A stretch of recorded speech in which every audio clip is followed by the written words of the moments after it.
What's up, everybody? Thanks for checking out this episode of the podcast. I want to give you a little heads up. For whatever reason, audio didn't end up great on my end on the podcast. Fixed it as best that I could, but I was so excited about this conversation with John that I wanted to share it anyway. So I hope you enjoy.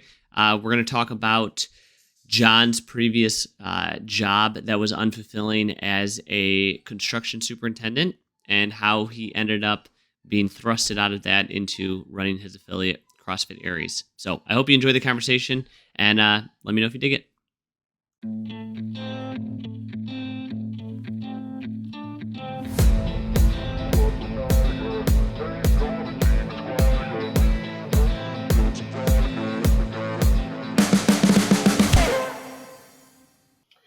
Thanks for hopping on, John.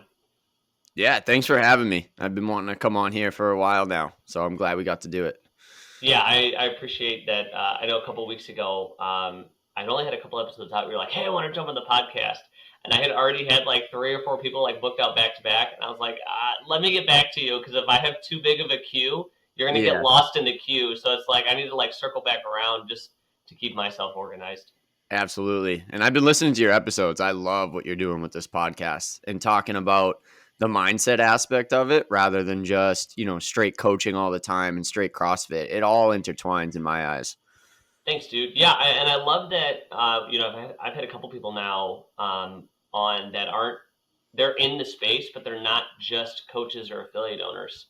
And it's just cool to know that like you can be really passionate about this space, about CrossFit, and not actually be a coach or an affiliate owner. Like there's so many opportunities out there for you to explore, and many people just don't even think it's possible. And we all have the stories and experience that hopefully we can motivate somebody to take that step towards figuring out what that looks like for them. Yeah, and even if it's not like going into the CrossFit space like we did, like it all applies all the way around. It's just kind of finding your happiness in life and what you want to do and letting that fuel you forward. But I feel like a lot of people are afraid to make that jump or they don't know where to start. So your podcast has been definitely helping some people make that step. Thanks, man. I appreciate that. I appreciate it. For sure. Yeah, sidebar, if you are listening to this and it's been inspiring, like let me know, because if you don't let me know, I don't know. I only know when, people either comment or send me a DM. So if you're like, hey, I really dug this one, reach out to me, let me know. That helps me know what hits, and so we can lean into more of that stuff. So speaking of that, tell us, John, you were telling me a little bit before we hit record that you used to be a superintendent for construction. Yeah. So tell me about John's old life before CrossFit Gym. So John's old life before CrossFit Gym. I went to business school for college, got towards the end of business school where everybody was interviewing and figuring out what they wanted to do with their lives and whatnot. And I honestly had no intention of going into like finance or insurance or anything like that. But I kind of took a knack to project management. So I just stumbled across something online one day and it was like construction management, very, very similar. And I was like, oh, I can do that. I've worked like miscellaneous construction jobs back in the day. So made the decision to apply there and get an internship completely off the cuff. There was like nothing that went into this decision. I just figured that it would be good for me. So I started with this company in Boston, relatively big company. Started as an intern and then moved my way up, got hired, assistant superintendent. And the whole time I thought that, the fulfilling part of my job would be, hey, I'm building these buildings in Boston that I can drive by and, they'll be there forever and I can show, my future kids or whatnot. So I got into that business, and then just year after year, I started to see the ins and outs of that business and how much I just really didn't enjoy it. And, it changed me as a person because I was always frustrated. I wasn't doing the things in life that I wanted to do. It's a very thankless business. So you try to do things right and you try to put your best foot forward, but everybody that you're working for or working with just wants to get it done. So you want to do the right thing, but you essentially can't do the right thing. And just year after year, I did that for 8 years. It kind of wore on me until finally the last little straw that broke the camel's back. I was working down in Washington, D.C., living out of a hotel by myself. And like, I was at the lowest point in my life at that time, like depression, wanted to be back home, didn't want to be down there. And that's when I decided, I was like, all right, I got to figure this out and make a change. And simultaneously, that's when I found CrossFit as well. So it happened at the same time while I was down in DC. So that's kind of the short part of it. But, you know, I knew for probably about 2 years that I needed to do something else. I just didn't know what that was. And then slowly, you know, opportunities started to show themselves and I started to recognize them. That was a big thing. And once I recognized them, I was like, you know what? I'm just going to go for it. Like, I got nothing to lose, really. Like, I am just going to see what happens and then we'll go from there. That's I've been talking a lot about I don't believe in coincidences. I believe in alignments. Yes. And you know what you had just talked about was like, I know that I need something different, and now I'm opening my eyes to what that could look like. And as soon as you do, those things start like aligning in ways that you might not even know now that that's what's happening. And then you look back and you're like, man, like I found CrossFit all at that same time, Yeah. and all the things that eventually like lined up to get to where you are now. Yeah, and it's funny. I know you're a very faithful person, and was at that time in DC that I also started like getting back into my faith and reading the Bible because I was like, I need something. So between that and then I started listening to Elevation Church on a weekly, and it was just like a combination of those things where it like opened my eyes to everything that was around me, made me not really afraid to take the next step because I knew that my path was there. I just needed to go out and find it, and then trusting in myself to be like, all right, I know that you're going to put your best foot forward. You're not going to fail. And if you do fail, it's not going to be as a lack of trying. So it was at that point that I was like, all right, you know, the factors are here. They're right here in front of my face. Let's go see where this can go and then see what happens. That's so big because the basically having that trifecta, as you say that, I'm visualizing in my mind like you need that faith. I think you need that spiritual faith, like trust that like God has a plan for you. You also need that drive to take action to know that there's something better for you. Mm-hmm. And then you have to be open to whatever those possibilities are. And if you only do like one or two of those things, it doesn't quite fit. You know, Yeah. some people are like, hey, I'm going to pray, God, send me a new job. I need, you know, but if your eyes aren't open, you're going to miss all those opportunities that come by. And then my default is like, I need to create what's better for me, what's good for me. I need to make it. But without like God's help, it's not going to happen. And if I'm focused, just my eyes, you know, eyes on the prize, I miss opportunities. Yeah. That was the So biggest point, and I'm glad that you said that because you can do everything in the world, but if you're not open to accepting those possibilities or, you know, the signs or whatever it is that's coming at you in your life and you're not recognizing them because they're there, it's just a matter of, you know, being able to see them and then taking advantage of them because that's the third step that, you know, I feel like a lot of people might not get to or take advantage of or understand that that's a big part of it. oh, it's a huge part of it, and it's like a veil is taken off of your eyes. Like you're walking around with like sunglasses on or a veil in front of your face, and then all of a sudden you open it up and you're like, oh my God, there's all these like possibilities and opportunities everywhere, and Yeah. now I get to explore with what aligns with me. And I use that word explore on purpose because it takes trying things out to figure out what aligns with you. And some Yeah. things you're going to realize as soon as you like take a step, you're like, oh, not that direction. I got to try something else. And it's Yeah. not going to be the first, second, or even third thing you try. But you do have to explore those to figure out what connects with your, you know, your spirit.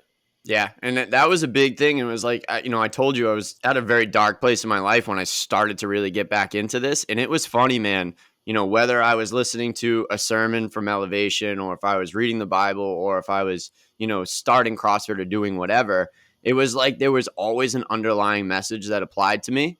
And I would be like, huh, that's very weird that, you know, this really applies to what's going on. Let me keep diving into this. And, you know, it was just time after time that started happening. And I was like, this isn't coincidence. Like, this is kind of opening myself up to it and seeing what's going on here.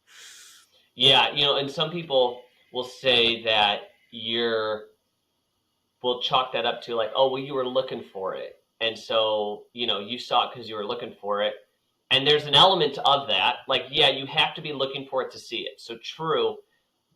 But coming from experience, there's so many of those coincidences Yeah. that there's too many, and too many that don't make sense that logistically, that it's like, there's no way that like this was something I fabricated in my mind. Like Right. there's way too many dots to connect to get to this, what you would call a coincidence, Yep. for me to chalk it up to being like, yeah, I was just looking for it. So Yeah. my brain found it. Yeah. There's a little bit of work on your end, but you're 100% right. So, so then what happened? So you said like all at the same time you realized like, hey, this superintendent's not for me. I found CrossFit. I got back into my faith. Yep. What did that period look like, and how did you transition out of that into what was next? Yeah, so the darkest part was when I was in Washington, D.C. So dealing with depression, just wanted to get home. So the first part of that was to build up the courage to say, hey, I'm done with this down here. Like, I need to go back home. This isn't suiting me very well. Like, I am just not in a good place. So that was the first part. And I still continued to work that superintendent job for a year after that. But when I got home, after I had, finally found CrossFit for myself, because my girlfriend had done it, she'd introduced it to me. And I didn't catch on to it the first time that I did it. But then when I was down there, I really started to catch on to it. So when I got back, the gym that I own now was the gym that she was going to under previous ownership. So I started to dive into that. I was a part of the community. I was there every single day after work. And I started to take the route of getting my level 1. I wanted to learn everything about it. I wanted to be a coach. I wanted to bring it to everybody and show them, how it had helped me. So the first step was when I got back, I started coaching. I got my level 1, still continuing to work construction, but I was back home. I wasn't living by myself out of a hotel room. And then it was like, I think the end of 2019, where I had found out that the current owner of my gym was going to be looking to sell or looking to get rid of it. And I had said a long time before that, I go, this gym has so much opportunity. If the opportunity ever came up to buy it, I would love to kind of jump on that and see what it's all about. And I just said it on a whim to my girlfriend, like nothing serious. Like I had no idea that he was wanting to sell it or anything like that. So then when I heard from the general manager that was there, who was a good friend of ours, that he was looking to sell it, I was like, give me his email. Let me reach out to him. Let me talk to him at least and see if we can come up with some sort of a deal. So that was about the end of 2019. We started negotiations. And, he kind of beat me around the bush a little bit, saying that he had all these other people that wanted to buy it and yada, yada, yada. But realistically, it was a failing gym because he was never there. So, we went back and forth. We got our negotiations settled. I started to reach out to banks to get a loan to purchase that place. And then finally, once I got approved and we were ready to do the deal, obviously March of 2020 hit, and then everything kind of got put on pause. So this was kind of a funny point in the story because I couldn't purchase the gym.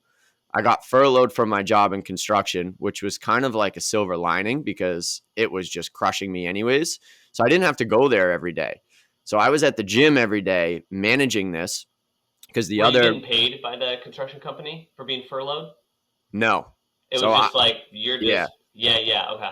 Yep. So they kept me on my benefits, but they weren't paying me. So I had to file for unemployment, the whole 9 yards, just like that. Okay. So from March to May, I was furloughed. And from March to May, I was at the gym full time, understanding that it was going to be, my baby at some point. And sometime in between that, the old general manager of the gym, she was pregnant. She left. She was not working there anymore. So all of a sudden I had this gym on my lap that I was the general manager of, that I was also coaching at, that was also kind of semi shut down. And, the whole curveballs that got thrown at us by Massachusetts and everything that was going on. So I was there. Supposedly it's going to be yours.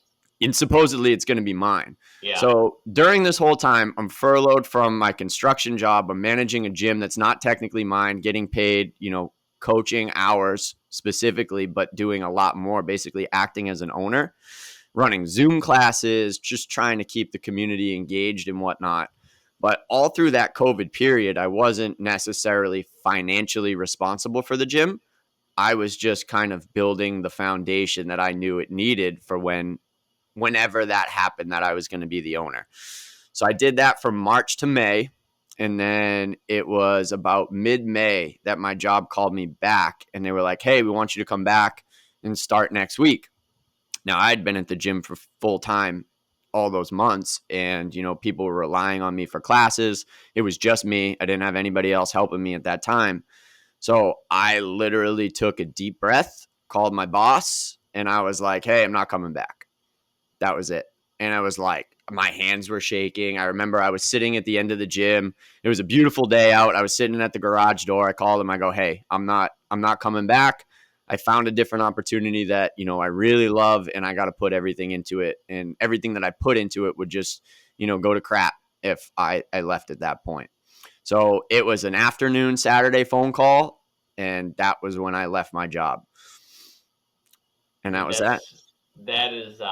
That's cool. That reminds me of two instances where I did that. One, when I left teaching, I remember it was December. I was on Christmas break, and my wife Kayla and I, we both knew, she knew I was having anxiety, and all of the we just knew that this wasn't working. It was not going well at all, and so I remember having a conversation with her, rationalizing just not going back.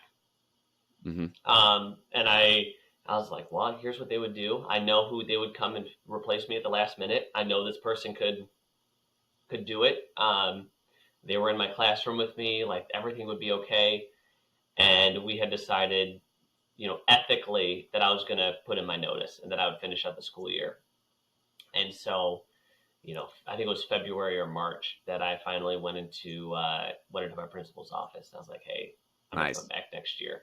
It was the same thing, just the sweaty shakes. Yeah, it's the most nerve-wracking conversation, but you have such a weight off your shoulders after. And it's this feeling of fired up that I can't even explain, because it's a little bit of nervousness at the same time. But you got rid of whatever that thing that was holding you back before, and it was finally done. And you were like, all right, what's the next chapter here? It sounds like BS to people who've never done it, but that's literally the hardest part. Yeah, and we did it twofold, because during this whole time, my girlfriend was a high school teacher as well, and she hated her job. We were in the same boat, and whether you want to believe it or not, it completely affected our relationship.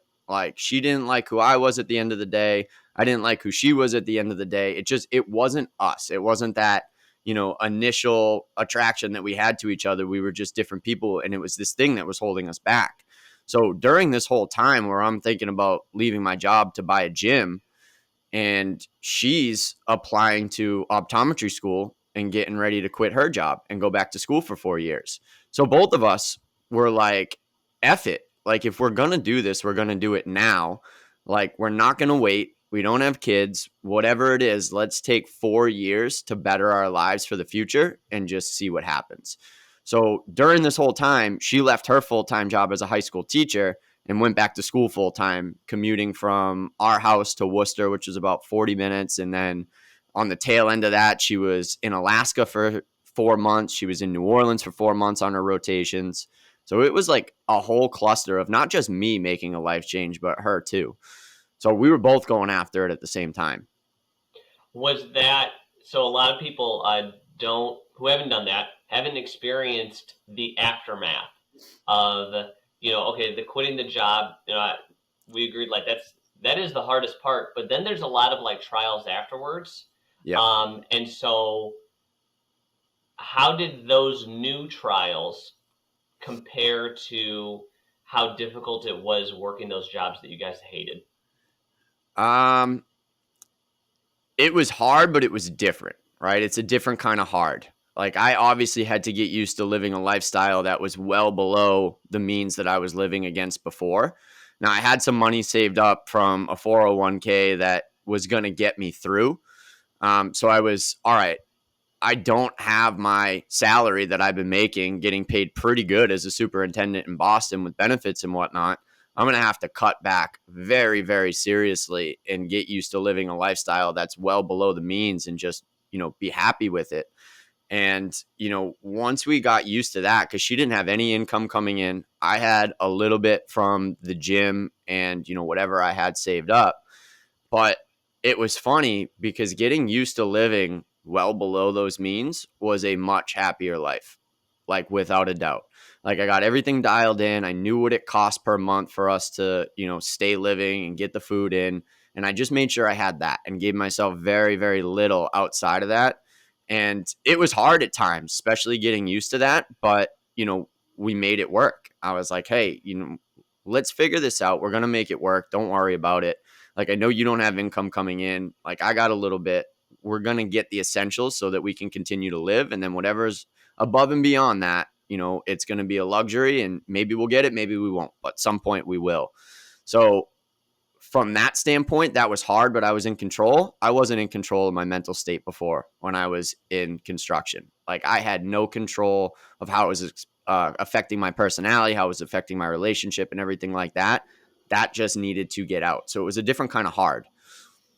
Yeah, when a lot of people look at that moment where you quit and they want to immediately go to, okay, what's the worst case scenario? Yeah. And when you actually look at what the worst case scenario is, it's not that bad. No. It's like, what's the worst case? Like logistically, it's not that bad. What's the worst case scenario? I go back to that job. Yeah. And to me, that is a horrible case scenario. And that's not the worst case scenario most people think about. I'm like, what's the worst case scenario? Like I'm set back 2 years for trying this. I got to go back to this job, and try again. Like, it's not like I'm going to lose a limb because I tried this, or like, and knowing that my wife is on my side, I know that like that's not in jeopardy. And so it's like the things that matter are all still going to be here. So, and where we're at, we can't stay where we're at because this is going to ruin our relationship if we stay here. And so it's like, well, this is a no-brainer. I guess we're going to swing for the fences. Yeah, I had that exact conversation with myself, and I was like, well, all right, worst case scenario, I go back and figure something else out. And then I said to myself, I was like, okay, say I don't go back. What's the worst case scenario there? I use whatever funds I have saved up to buy a van and I go drive to the beach and live there. Like, is that bad? No, like I can figure that out. That'll be all right for some time if I didn't want to go back to that job. So, I literally had that hard conversation with myself that, hey, it's not that bad. Like you can make this work. And if it all goes to crap, like you will be able to figure it out. I've had a couple instances like check marks along the way that affirm that there's no going back.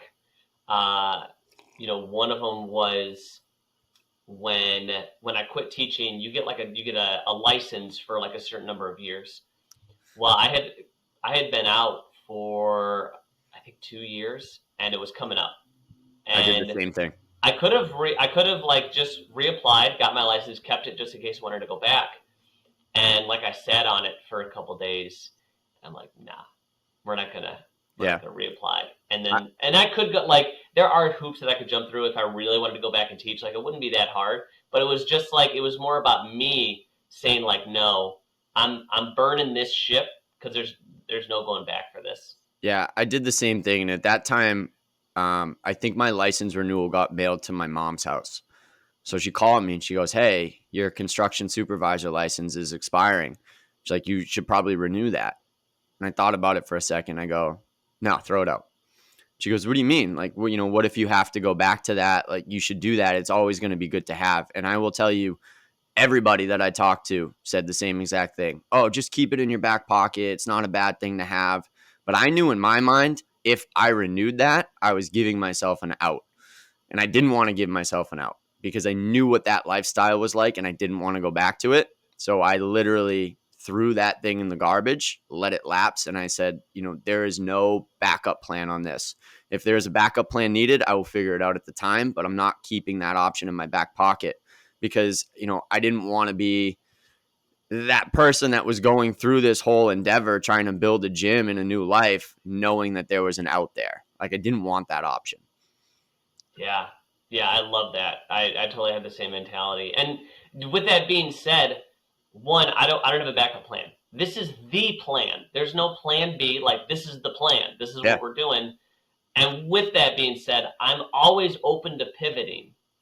If absolutely. something happens, like we'll pivot. And that's what a lot of my friends and family who, they don't have the same sort of, approach to life don't get. They're like, well, what if? I'm like, well, what if? Like, Hmm. what if? I mean, okay, here's what I would do. Or it's like, I'm not going to spend my time and energy contemplating hypotheticals. I'm going to go after this goal, this destination, this direction. We're going to go this direction. And if obstacles come our way, well, we'll navigate it. But I can never anticipate all of the obstacles that could come our way. And I'm definitely not going to anticipate failure. Hmm. I'm going to plan as if this is going to keep going and pivot as I need to. Yeah, there was actually a really impactful sermon that I listened to that time that I was in DC from Elevation, and it was about pivoting. And basically the summary of the whole sermon or idea that he was talking about was if you stood at a point and you walked 1 mile, you would end up at one specific spot. Now, if you go back to that original spot and you just turn yourself 2 degrees to the right and then you walk a mile, you are in a totally different destination over the course of the long run. And it's like a very, very small pivot in your life. You don't realize how big of a difference would make after a while when you actually start traveling down that path. It doesn't need to be a complete 180 to get to a different spot.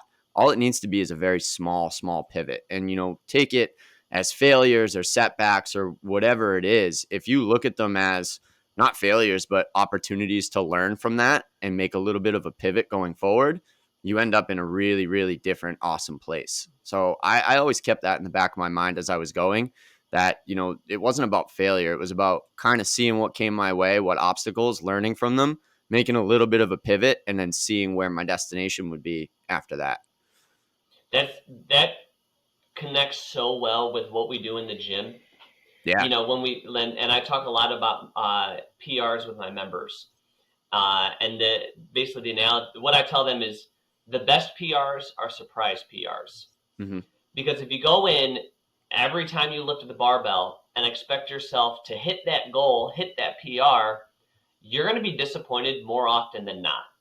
Hmm. However, if I go in with the mindset of I'm going to get 1% better today, I'm going to get 1% closer to that goal, and maybe it's not even as much as I lifted last week, but I'm putting in that deposit, then eventually I'm going to go in and surprise myself when I slam into that goal. And Absolutely. And it's hard for people to understand that or grasp it right out of the gate. And I feel like a majority of the time when new people come into the gym, it takes a little while for me to kind of get that mindset into their brains and have them understand it.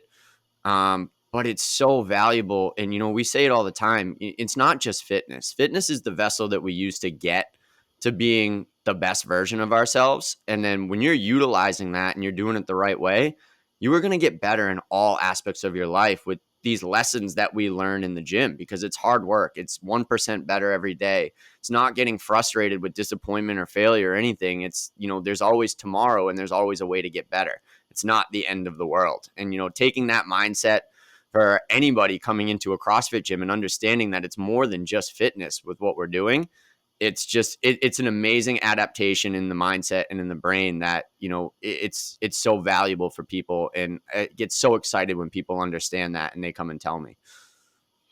do totally. I say we trick people in the door with fitness for us to actually make you a better person. 100%, without a doubt. Yeah, going back to what you were talking about with changing that mindset this year for our goal sessions. We did goal sessions at the beginning of the year with almost all of our members, all the ones that signed up and were willing to do it. And we finished up the goal session with what is the smallest thing that you could do right now to get closer to that goal. Yep. We And a lot of them don't even they've never considered that because they just think I want to lose 30 pounds. And it's like, cool, but you don't just lose 30 pounds. It's not like I can go run right now, but it's like, what can I do right now to get closer to that?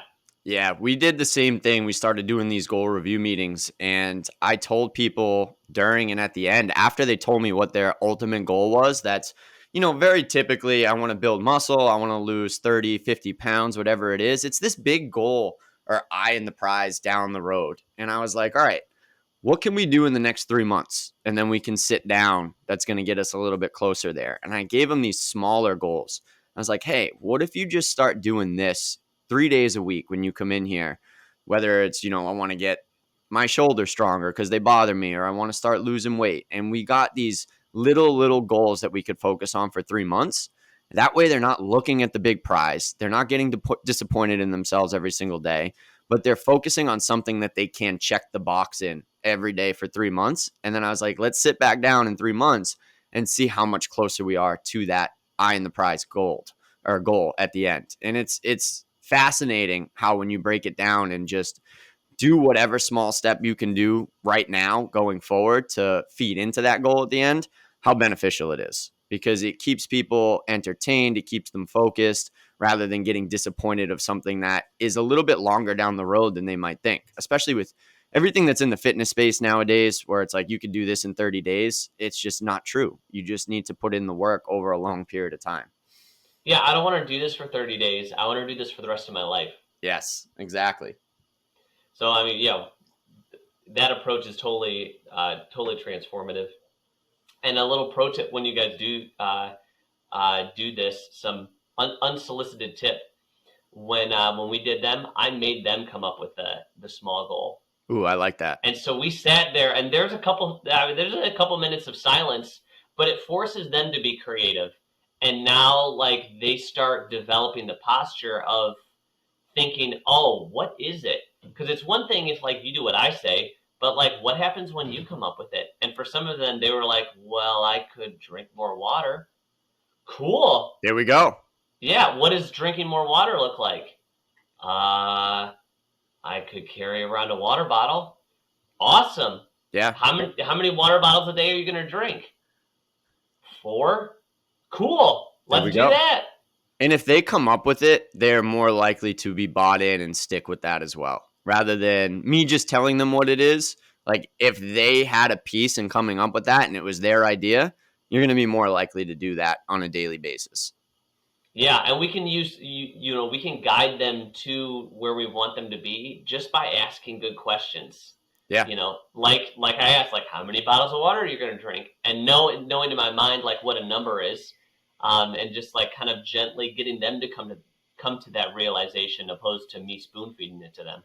Yeah, that's a perfect example of, people thinking what we do is just correcting movement and conducting exercise classes.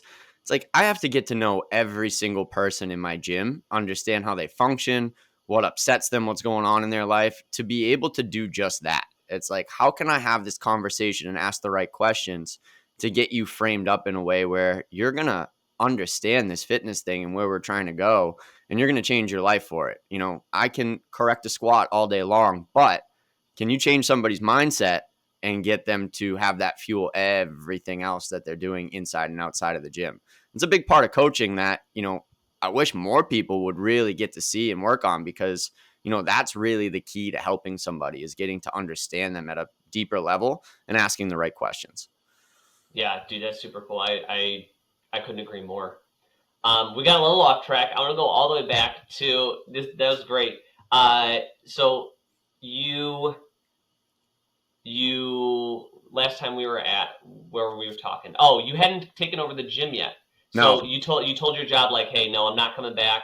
You're the general manager. Your wife is going to go do optometry school. Yep.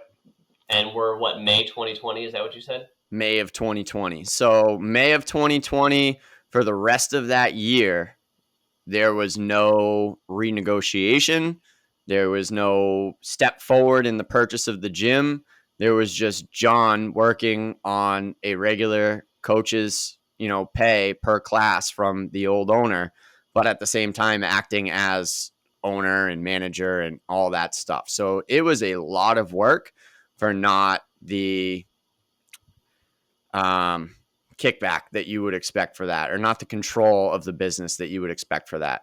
So from May all the way until February of 2021, I did that. So I wasn't actually the owner. I was managing it. The owner that was at the time was never there. There was really no communication. I was kind of making decisions behind, a curtain and not really saying anything. Like I hired Kristen, who's my right-hand woman in the gym right now, currently our head coach, which was a great decision. And I'm glad that I didn't tell anybody that I did that, because we wouldn't be where we are without her today.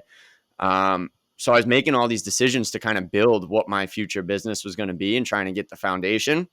And it was somewhere along those lines as well that, I was listening to Jay and Fern, and they had mentioned Affiliate U, and I jumped on. I was like, hey, I don't actually own my gym right now. Do you think this is a good idea?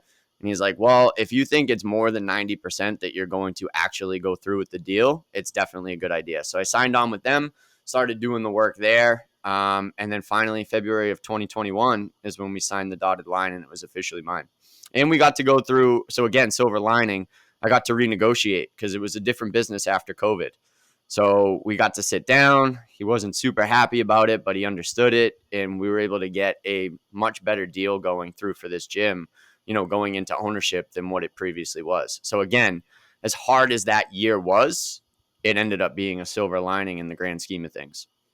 Dude, the more we connect, the more parallels I see between my and your journey. So much so is our timeline for that is exactly the same. That's crazy. Yeah, so my gym was similar, where I was the head coach at that time that you were doing what I could while not being the owner. There's Yes. only so many things that you can do Mm-hmm. while somebody else owns the gym. And then we took over at the end of February of 21. That's crazy. Yeah. That is crazy. And it's hard because, you can act as the owner or the manager, but there's little things that you need to be in control of to really make that thing drive forward. If you think about it, all these little expenses that you want to put in certain places, you either need to get approval for, or like you can't just make that decision and plan it out. So it becomes a very challenging task to try to manage something that's going to eventually be yours and not be in full control of it. Yeah, well, and that goes all the way back to what we had talked about with the 1% or the 1 degree change, is when I have all of those 1 degree changes that I can't do, that changes the trajectory of where we're going to go. And when I finally have my hands on the wheel, I can start making all those 1 degree changes, and they add up to, a 30-degree change, which changes to thousands of miles away from where this was headed. Yeah. And then you can also think of it like this. It's what 1 degree changes can I make right now with what I have to change that destination when I can take those extra degree changes further. Because, if I had just thought of, I'm not the owner, so I can't do anything, I probably would have been stuck in the mud. But it's like, no. I can't do everything right now. But what can I do right now that's going to change that outcome in the next couple of months when it eventually does happen? And again, we were at a totally different spot come February 2021 than we were in February of 2020. And taking over a gym now that had a much more solid base and foundation, it just became that much better when we did finally take it over. Yeah, when I suspect I had this scenario, and I suspect you did too, that all of the work that you had put in prior to you becoming the owner built a culture and a support from your members that when you did take over, it was actually better than if you would have just taken over on day one. 1000%. And the culture that was at the gym before, it wasn't the one that we see in CrossFit. It wasn't that ideal culture where, people are supporting each other. They understand what we're trying to do there. Everybody is friends and whatnot. It was a really crappy culture before because it was never worked on. It was never massaged through the years that they had that gym. So it was in that year that, people were a little bit shocked when I started to really change things and change the mindset of the gym. But, in a year, where that gym was a gym that I could take going forward as soon as I signed that dotted line. It was what I wanted. It's what my vision was for that gym and not somebody else's. Yeah, and speaking to any coach that finds themselves in this situation, I get quite a few messages from coaches that are plugged into the, in that coach development group, or people who aren't. And my advice to them is what I started with is I brought to the table high quality coaching, Yeah. and they didn't experience that before. And that was the first thing I did was how do I become the best coach? How do I run this class the best that I can? And build a rapport and buy-in with these members, and then I can start trickling in other things. But it starts with like, how do I make this product the best product before I make any sort of changes? Because then it turned into, okay, now that this is solid and my members trust me, now I can start rearranging some things in the gym. I can start changing this. I can start changing that. And we have enough trust that they know, oh, Christian has my best interest in mind, and he has proven that what he does is great for me. So even if this is unfamiliar, I'm willing to try it out.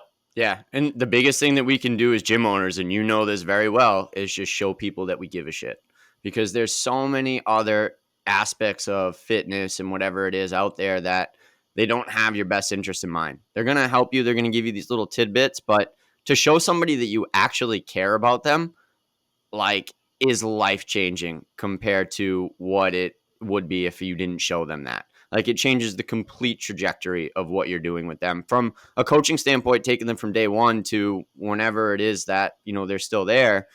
It's completely different showing somebody that you actually care, and the feedback that you get and the trust and the buy-in, and it just changes your whole gym's culture and community from that point on when you could show people that. Yeah, it creates a better experience for them, and it creates a better experience for me. Yeah. Because ultimately, like, as much as I do this for other people, there is a bigger element that I do this for me. Yeah. Like, I get fulfillment out of this. I love doing this. This fills me up. This is what I feel called to do, is to serve other people. And by making sure that I am serving other people, I serve my authentic self. Yeah, absolutely.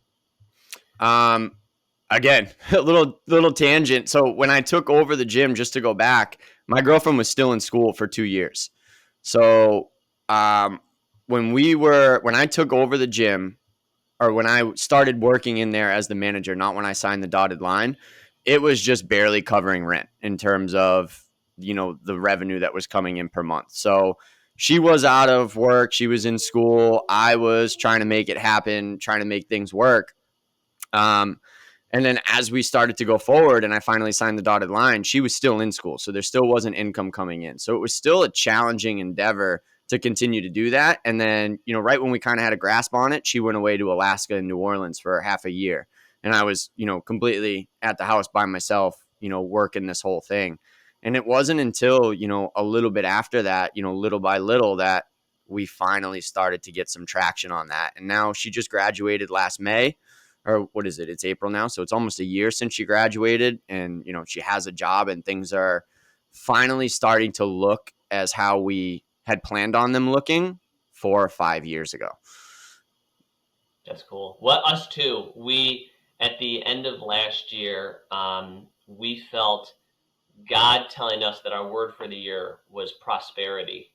Mm-hmm. And that we've been putting in all of this work and trust into this process, into this business, into this life, and felt God telling us, hey, this is the year that I begin to reveal the fruits of your labor. And it's only April, and we've already seen a lot of that. And we, felt God telling us, like, hey, we're going to pay off all of our business debts by the end of the year. That's awesome. And it's like the goal setting never ends. They're just a little bit different. And it's like, now that you're in a place where you can do that, it's okay, what's our next endeavor? It's getting everything that we built up these last 4 years to make it happen, and now getting it back to, ground zero, and then continuing to move forward. It's awesome when you start to see that come full circle. Yeah, and it seems counterintuitive, but as you get more used to working on those goals and focusing on the process and not the goal, the goals get bigger. Yeah, for sure. And a lot of people get caught up in the goal itself and then they never achieve it. And it's like, but if you focus on the work, you'll get the goal. And then all of a sudden you realize, like, man, all I need to do to get this monumentous goal is just put in this, is focus on this work that seems like it's not making progress today, but knowing that like today adds up to tomorrow, to next week, to next month, to next year. And then all of a sudden I look up and we're like, oh, we're there. Yeah, absolutely. Hold on, I gotta let the dog out. He's going crazy right now. You're I'm good. still You're good. listening. Go Give me ahead. 1 sec. You're good.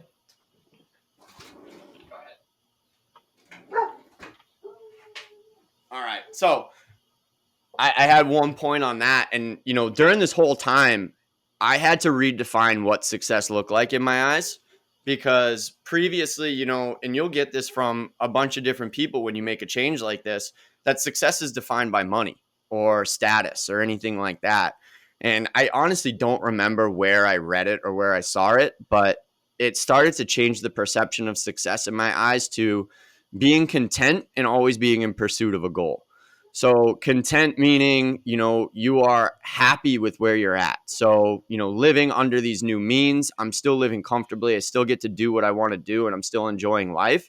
And then always in constant pursuit of something better, building the gym to a point where, I don't know where the end game is, but I always know that I can work on it to make it better and see where it goes. And between those two things, being totally fine with, where I'm at in life and, how I'm living and with the money that we're making, it makes you happy every single day. You're not worrying about unnecessary things. And then knowing that you have this thing that you're constantly working on and thriving for to keep you focused and keep you motivated and just to fuel your life in a completely different way. And I think that takes, aspects all over, because if you're just working on, career stuff rather than personal stuff or relationship stuff, you're missing a big aspect of that too. So you should be content and always be striving for something a little bit better, working towards something in all three of those aspects. And that's what's going to fully fuel you. And I realized that because, once I took that huge pay cut, taking over the gym, and I realized that I was a hell of a lot happier than I was before, I was like, wait a minute, success looks a little bit different. It's not necessarily about money and status. It's about getting yourself to a place where you are, content, you're peacefully happy, and you can drive forward with everything that you got. Money is just like stepping on the scale. Oh, 100%.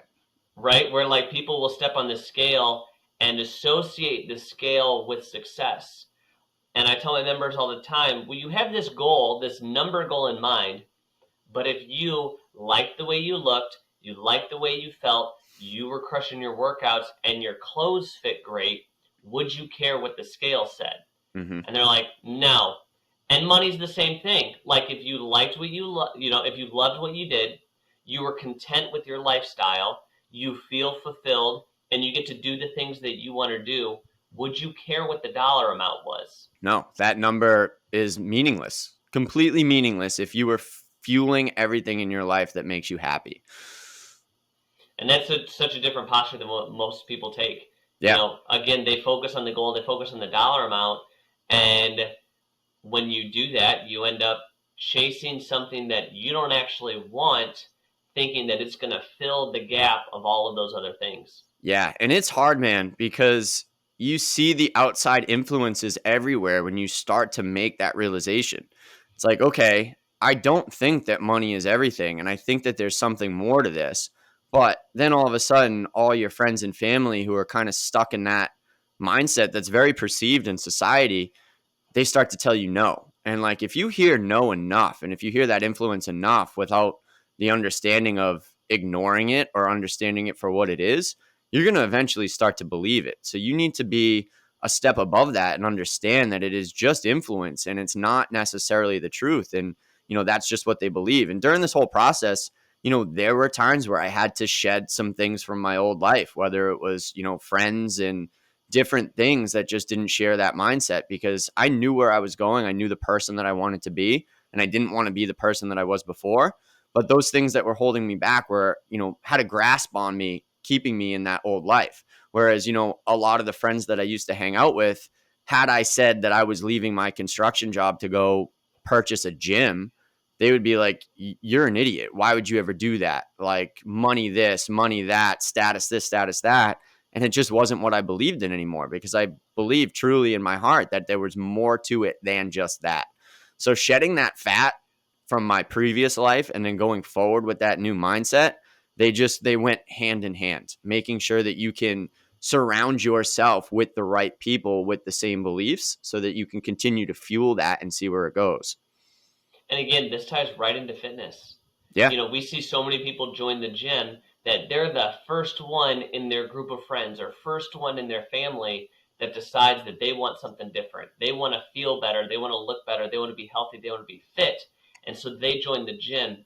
And it's our job to help them navigate, how do I now, it's actually easy. Once you walk in the gym, it's easy to stay in the gym. Mm-hmm. But it's how do I navigate all of those people outside the gym who want me to go out to eat. They want me to buy lunch. They want me to go out for drinks. They want to order pizza for, every night for dinner. They want us to go get ice cream. And it's okay to do some of those things, but when your goal is to do less of those things and eat more particular types of foods, or you want to go do different hobbies because now you're getting fit, there's a balance of, like you said, shedding that old skin while also having the opportunity to influence the people around you. Yeah. And when they're at that state and they're trying to convince you, whether it's friends or family, like I see it all the time. It's people trying to pull you in saying, oh, you're going to gym. Oh, you're doing CrossFit. Oh, let's go out drinking. Let's order the pizza. Oh, you don't have to eat healthy all the time. What are you doing? It gets such a negative connotation. But at the end of the day, you're helping yourself. And those comments that are coming from other people are coming from a deeper spot where they truly wish that they could be doing it too. They just don't know where to start. And that's not necessarily a bad thing, because seeing you do that is planting a seed in them. And it might not grow today or tomorrow, but eventually they're going to see, oh, look what that person did. That's kind of what I want. And when they have that realization, they're going to come to you and ask you for advice on how you did it. But those negative pulls are going to be everywhere when you make a big change like this. And you just have to be in the frame of mind to know that they're going to be there, how to address them when they come, and to know that what you are doing is specifically for you to make you better and not anybody else. Yeah, and a lot of them fall into, a couple different buckets, but two main buckets that I see is one, like you said, people will be negative because you're doing something that they're not willing to do. Yep. And it forces them to be introspective. And Yeah. they realize, like, man, John quit his job. John's doing this CrossFit thing. Now I feel like a turd. Yeah. And so instead of me focusing on me being a turd, screw John, because you made me feel like a turd. Yep. The voice in their head is different when they're by themselves compared to when they're in front of you, because it's this justification thing where deep down they know they're a little bit, they want to be able to do that. Look at him making that jump. Look at him making that decision. But then they get in front of you and they want to stop you from doing that because of how it makes them feel on the other end sometimes. And, it doesn't have to be like that, but unfortunately it is in a lot of circumstances. And to understand that and just, I think offer your help too and be like, don't be, naive to it or shed it away. Sometimes you need to, but, have a talk with that person, especially if they're a good friend of yours. Invite them to a class to come in with you and see if you eventually could change their life, because the possibility is there. You just got to be willing to talk to somebody about it. And for your own sanity, realize that it's not about you. Yeah. Like, they might be projecting that at you, but it's not about you. It's about them not accepting that they're unhappy with where they're at. Yep. And at this point, unwilling to put in the work to change that. Absolutely. And like you look at, big CEOs and all that stuff, and you hear stories all the time on, they got everything in somebody's eyes. They got money, they got this, they got that. But then you hear these stories about how they're not happy or they got a bad family life. And, that was a realization that I had along this journey was, oh, well, all right, well, if somebody has this stereotypical norm of everything, but at the end of the day, they're not happy, I think there's something else there. And having that realization, it's not that normal status quo is not everything. It's not the key to success. It's not the key to happiness. It's what makes you happy. What makes you fuel that fire of pursuit and what you want to do. And at the end of the day, if you're doing that, you're going to wake up happy every day. Dude, totally. And the people in your life, your family and friends that want to push you back into the status quo often aren't doing it because they don't want you to succeed. It's the opposite. They do want you to succeed, and in their mind, they think that's what success looks like. Yeah. And realize, and that's a hard pill for us to swallow. That realizing that they're doing that out of love and compassion. Yeah. It's not in their mind. It's not. I don't want John to achieve his dream. It's like, ooh, I don't want John to fail. I don't want John to hurt. I want to make sure that John is successful, and this is what I think, John should be successful, and, having a posture towards them of, saying thanks, but no thanks. Yep. And eventually, they'll come around. Yeah, for sure. Once they see your true happiness as you start to get closer and closer to what your definition of it is and not theirs, and then they can see that you are truly happy and not miserable as they thought that you might be, that's when they start to see it for what it is, and they start to come around and say, oh, that's amazing. Like, I'm super proud of you for doing that. Even though it wasn't the same definition that we had in our heads of where we were going, I can see that the ultimate goal was for you to be happy, and you did that. And then they start to come around, and it's out of love. Like, I think you made that post yesterday. It's like, people say that for a reason. It's because they love you. And then when they can see that that's coming full circle of their ultimate goal for you, that's when the mindset starts to change. Oh, and if you find yourself moving towards a path that other people don't identify with, that's most likely your path. Oh, yeah. Yep. Because if everybody agreed with you and they're like, yeah, this is the path we're all going to take, if everybody's taking that path, that means it's not for you. Exactly. And you have to define, like we've been talking about, what success looks and feels like to you, and not even necessarily define it. I like more of explore, right? Yeah. Discover what success feels like to you, because there's an authentic you on the inside that's waiting to experience those things. And if you're going with the flow or you're trying to force it, you're going to miss out on that fulfillment. Yeah, I like the way that you just put that with explore it, because everybody's going to be a little bit different. So you need to go on that adventure and find out what it is for you. And then when you can define it for you, then you know that you found it. Yeah, that's big. That's big. What sort of advice or insight do you have for people that want to do this? They're like, okay, cool. I listened to your guys' whole conversation. What now? What can I do? Don't be afraid of failure. Failure is this thing that's out there that gets such a bad rap. It seems like it's awful, but within every single failure that I've experienced in life, there has been a learning opportunity to make me better. So, do the work on the back end, figure it out for yourself on how you're going to be comfortable, because, if you don't take those first steps and you make a leap like that and everything is kind of unknown and you don't have a game plan, well, now you're going to be stressing way more than you need to. And don't get me wrong, there is stress at every single level of this whole thing.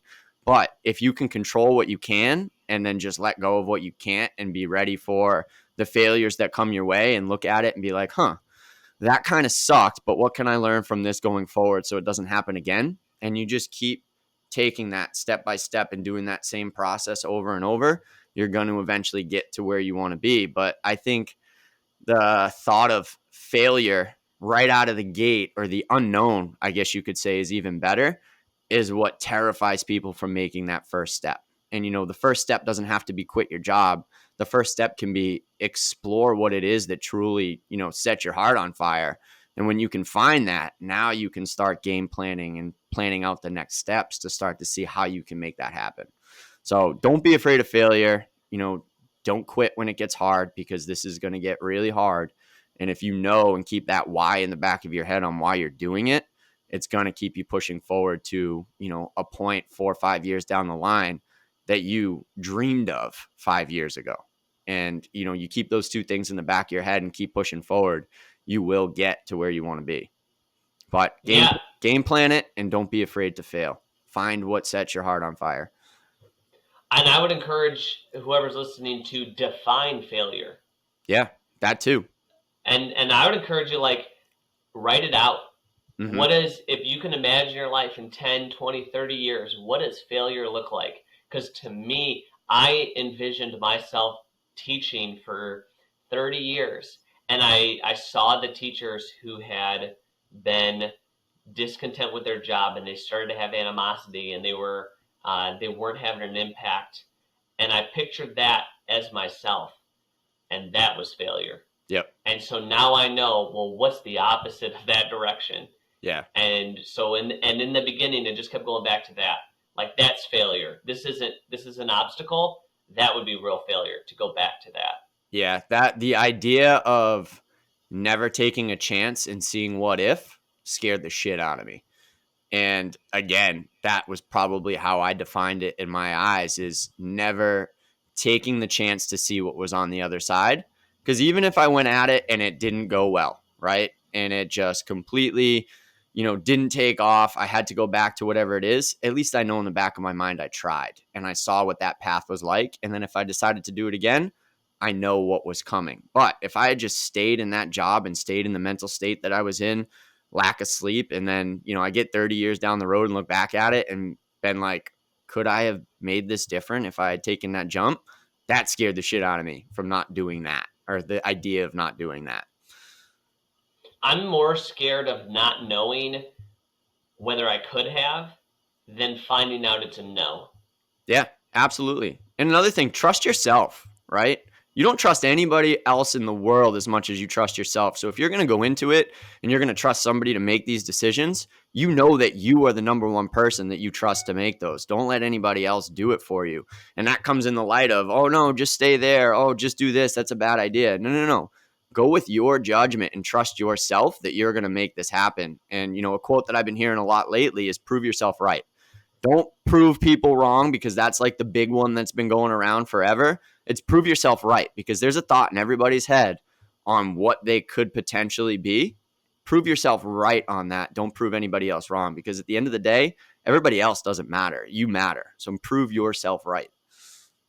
Dude, I love that. We'll end on that. That is amazing. So last thing, where can people get a hold of you, and what's your gym called? So CrossFit Ares in Wilmington, Mass. Instagram is at CrossFit Ares, and we do have a podcast ourselves called The Whiteboard Brief, and that's on all the normal podcast channels that me and Kristen do. Sometimes we have guests. We had Christian on a couple months back. So check that out. And then I do post some personal things on my personal Instagram, which is at jwells91. And you can find that, on Instagram if you just do a good search. Cool. Thanks, John. I think a lot of people will get something out of it, and I appreciate it. Yeah, thanks, man. I enjoyed this. This was awesome, and hopefully we can do it again sometime. Dude, totally. Hey, thank you so much for checking out this episode. If you didn't already, subscribe on the YouTube channel. That lets me know you're digging it. But even more importantly, let me know what your big takeaway was. If you made it this far, that means you got something out of it. So send me a DM or drop in the comments what your big takeaway was.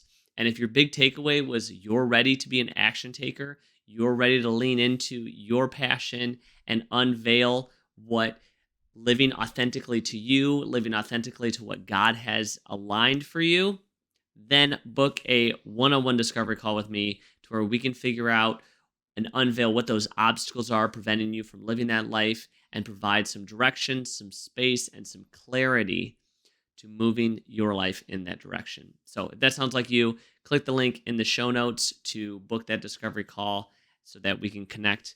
And until next time, thanks for listening.